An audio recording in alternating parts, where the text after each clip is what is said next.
So starting. Raise your hand if you're 16 or over. 1, 2, 3, Second row, 4, standing, 5. cross back. 8, 9, 10, Okay. 11, 12. 13. So can we just stop at 12? 15, 16 over here. Yeah, that should do it. That should do it. Thank you. Thank you, everybody. Give me a nod when you're ready.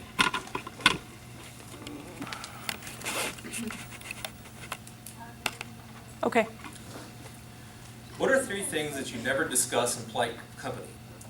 Money, business, and religion, right? Well, in my experience, this has actually been pretty accurate. Of course, unless your company is of a religious sort. Even then, your subject can be riddled with landmines. Here today, however, the subject of religion is the topic, and the best way of avoiding problems is to just deliver information as compared to trying to discuss merits of religion. Religion is extremely diverse and confusing, so in order to reduce the amount of information that I have to present here, I have reduced it to the top 4 religions of the world based on population of belief. Christianity would be the first, and that would be at 2.2 billion people.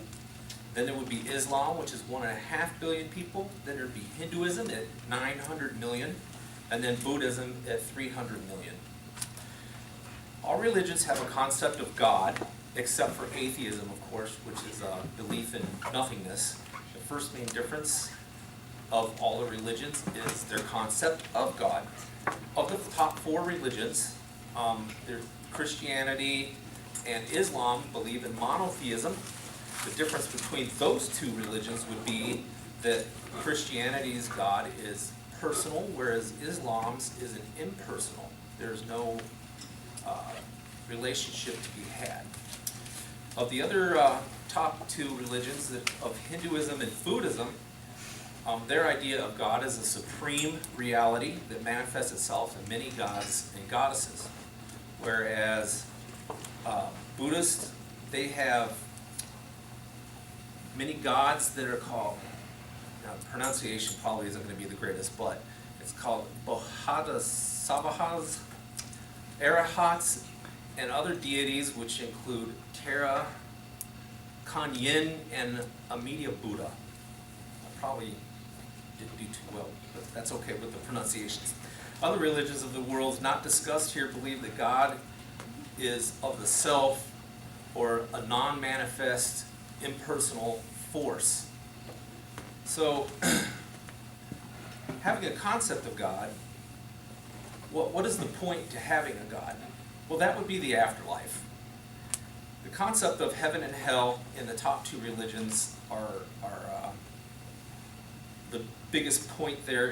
In Christianity, the sequence of events for heaven and hell differ.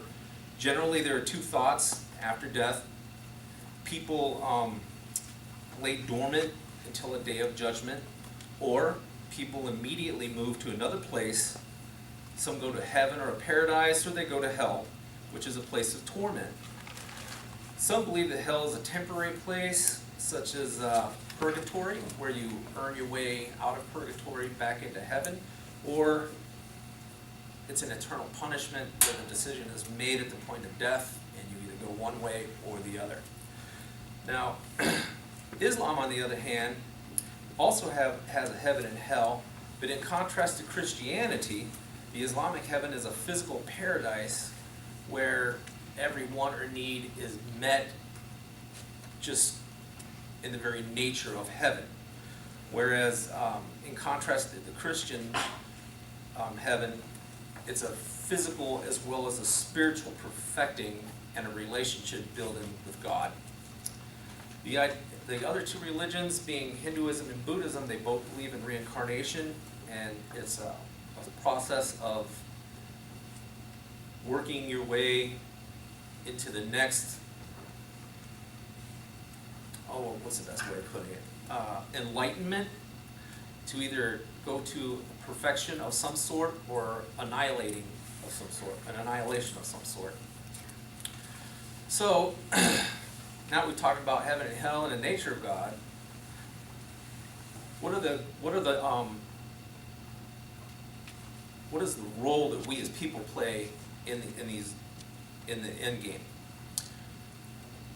In Christianity, it's about what God has done for you, not what you do to reach for God. He has opened a path through his own sacrifice that allows him to reach to you and bring you to him. Whereas in Islam, it's about what you do, and there are requirements to get to heaven, which would be for you to submit to the will of God, and this requires their 5 pillars of the faith, which would be, of course, faith, prayer, alms, pilgrimage, and fasting. And you're required to attend mosque on Fridays. You must do absolutions. You cannot drink alcohol or eat pork. And you must observe holidays that are related to Ramadan. In Hinduism, humans are in bondage to ignorance, but you are able to learn your way out, to escape, through meditation and worship and devotion to whatever deity you pick to devote yourself to, make pilgrimages, and following Dharma, which is basically your purpose or your role. These things are required in order to move from one level to another. Buddhists escape the cycle of rebirth to attain nirvana through the practice of meditation, mantras, and devotions also to deities. And these goals are attained in either, again, going to an absolute or an annihilation. So, this is a really large amount of information that I've kind of boiled down into 4 small points. And I'd like to just go ahead and reiterate these things. The concept of God, monotheism versus polytheism, the concepts of your afterlife, which is a heaven or hell or reincarnation, and how we play our parts in religion. Is it God to us or us to God? Thank you for allowing me to speak before you today. Thank you very much.